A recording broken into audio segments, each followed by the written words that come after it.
Hello, and welcome to another Fantasy Premier League video.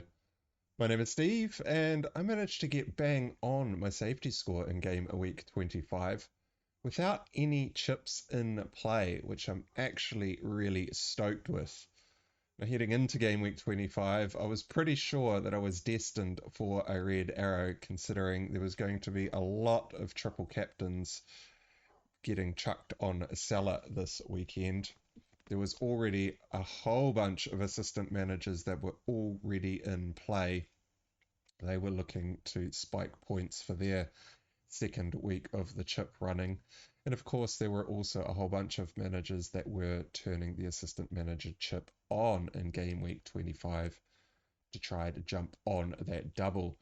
Now, I myself was flirting with the idea of turning on the assistant manager chip, but I was actually looking to avoid both the doubling managers and instead going for Marco Silva.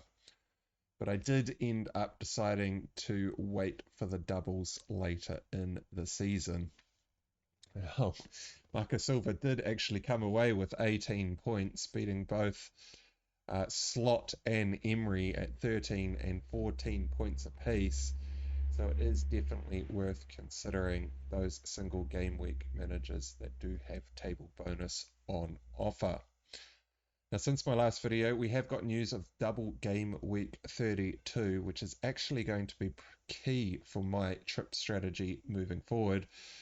And so in today's video, we're going to cover how my chip strategy is panning out, how the strategy is going to dictate my moves this week, and we're going to go and have a quick look at who I'm going to captain in game week 26 as the choices aren't so clear.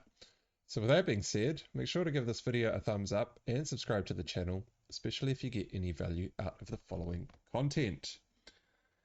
Right, so game week 25, 89 points all out, small green arrow of about 3k. It basically should be about a grey arrow at the rank that I'm currently sitting at 1.5 million.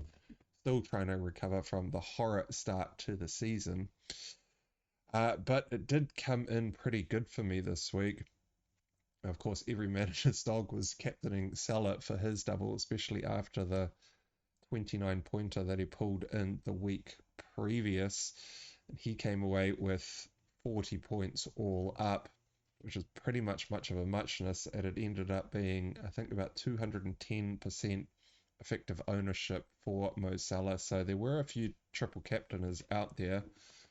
But in terms of my team, what actually managed to hold me the rank was my double up in the Arsenal defense, keeping a clean sheet, which is actually pretty differential at this point in the season.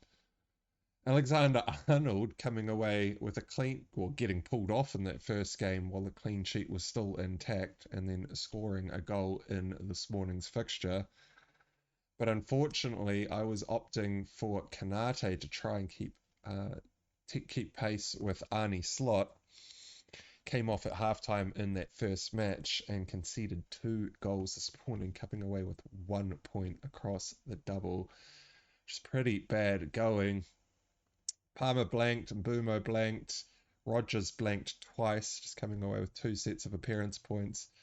Semenyo picked up a cheeky assist. Isak blanked. And it was only my man Mateta up front, who I'm using as a differential to go against Chris Wood. But of course, Chris Wood scores and comes away with 9 points, still managing to beat Mateta in my team, which is a bit.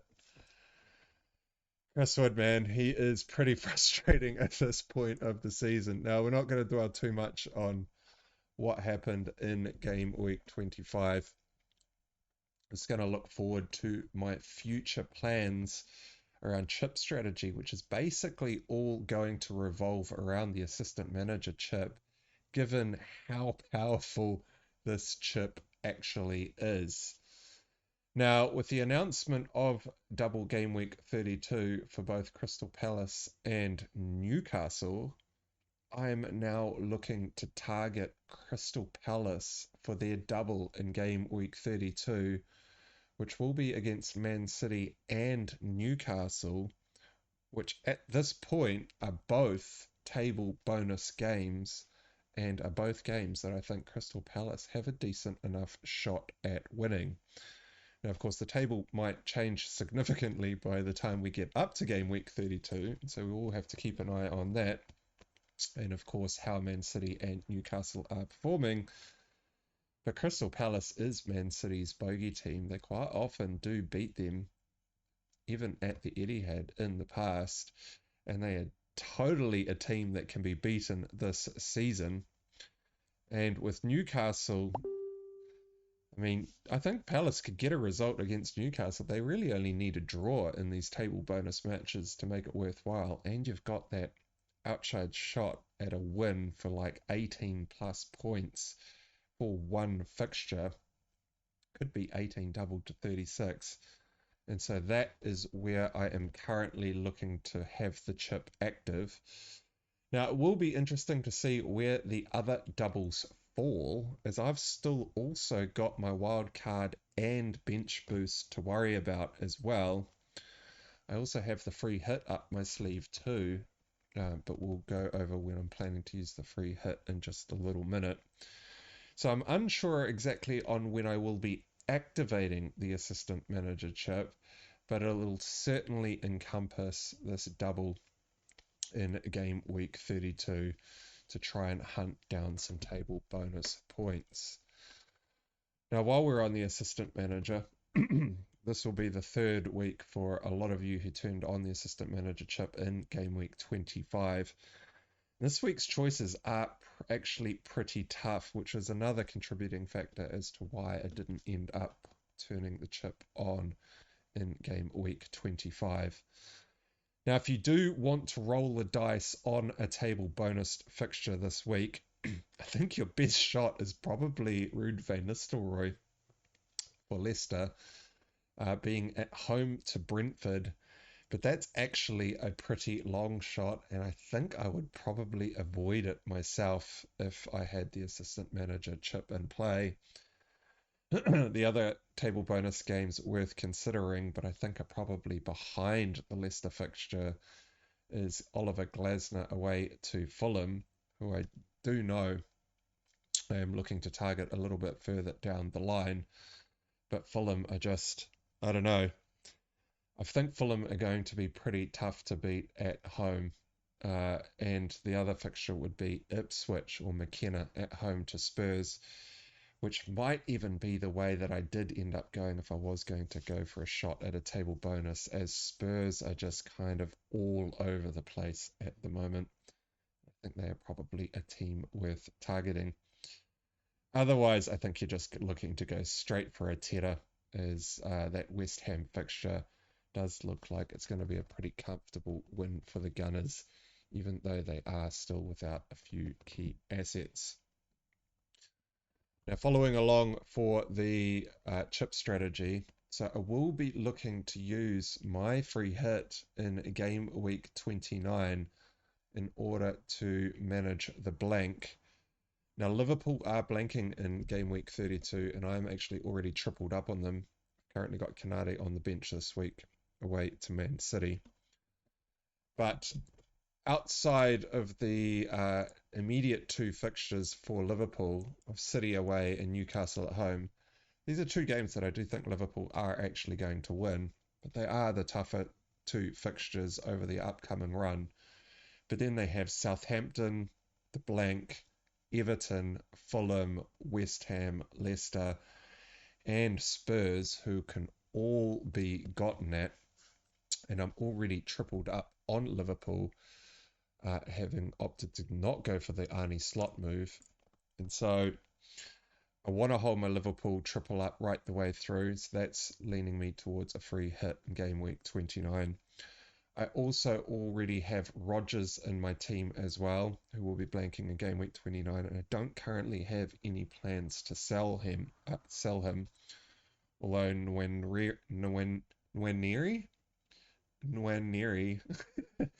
is a little bit of a tempting option, but I don't think he's actually worth the transfer unless I needed the funds. I'm quite happy to stick with Rodgers for the meantime as part of my Rodgers, Semenyo, and João Pedro rotation that I'm currently running at the moment.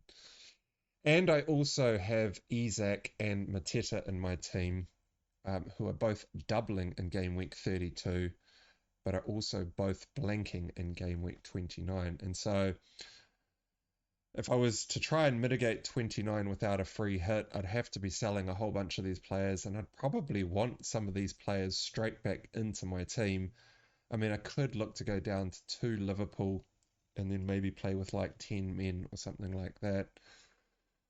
But the team's pretty well set up for this run of fixtures, and I think the free hit in game week 29 just solves a whole bunch of problems for my team and allows me to already have a couple of doublers set up. I can load up on a few more doublers for that game week 32 double and hold on to my transfers in order to bank some transfers for jumping around with the assistant manager chip when I do in fact turn it on somewhere in and around game week 32. So my chip strategy will be free hit 29, assistant manager somewhere around game week 32, and then figure out when the hell I'm going to wildcard in order to bench boost and whatever the other double is. That's still to be announced before the end of the season. And so for game week 26, my moves, I'm actually pretty happy with the team this week. I do have 2 free transfers built up and 0.5 million in the bank, but I actually have nothing really to do. So I've got the double up of the Arsenal defense at home to West Ham, which I'm very happy with. Alexander-Arnold away to Man City is not ideal because I do think Man City are probably going to score a goal, but I will take Alexander-Arnold's attacking upside. I am benching Canade as he comes with very little attacking threat, apart from his passes out from centre-back straight through to Salah, which he has done on occasion. But those are pretty low odd rolls of the dice. I'm instead playing Dean Huijsen for Bournemouth at home to Wolves. We'll go over the captaincy in a minute, but of course I've got Salah in the team. We've got Palmer, who's currently going nowhere, but might end up being my cash cow a little bit further down the line. But the next 2 fixtures after Aston Villa, with Southampton and Leicester, are just, I mean, I've got to be holding Palmer for those 2 games. Mbumo away to Leicester, it's an easy hold. Rodgers at home to Chelsea. I mean, I'm playing Rodgers over João Pedro because João Pedro has been off the boil for quite some time, and now João Pedro has lost his minutes. And I don't expect a hell of a lot from Rodgers at home to Chelsea this week. Semenyo at home to Wolves, which is a nice differential to have in the team, as a whole bunch of managers are looking to bring in Bournemouth assets this week. Isaac up front, I think is still pretty heavily owned. Yeah, 57.58% owned by the game. It's still a pretty hefty ownership. And Mateta away to Fulham this week, which is going to be a tough game. But hopefully he can beat Chris Wood for some points this week, as Chris Wood's running into Newcastle, which, let's be honest, Chris Wood's probably going to score again, isn't he? He's just going to continue to wreck my season. So the only key players that I would actually be considering for game week 26 would indeed be Chris Wood or potentially Cunha. However, I don't feel like I desperately need either of these men for game week 26, as I am pretty happy with my team. The only player that I would be looking to bring either Wood or Cunha in for would also be João Pedro, and that would require me to sell someone else in the team, none of which I actually want to sell this week, and I don't think it's actually really worth the 2 transfers, especially considering I am trying to bank a couple for that assistant manager chip a little bit further down the line. And so the team's pretty much set as it is. I'll be rolling the transfer to have 3 free transfers next week. And so to cover off this, thankfully, pretty short video today, we'll have a quick chat about captaincy. Now, the way I'm looking at captaincy this week is it's either going to be Mo Salah or potentially Isak. Well, but I am heavily leaning towards Mo Salah. Now, to cover off a couple of the differentials, Palmer away to Aston Villa. Chelsea are a little bit off the boil. Palmer's a little bit off the boil.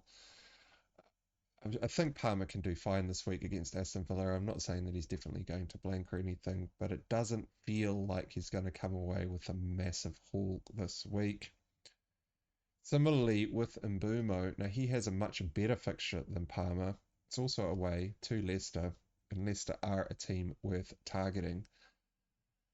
But going for Mbumo is, or Palmer in this case, is actually placing a bet that both Salah and Isak blank, as I think they will probably be the top two captain choices or EO owner or effective ownership players this week.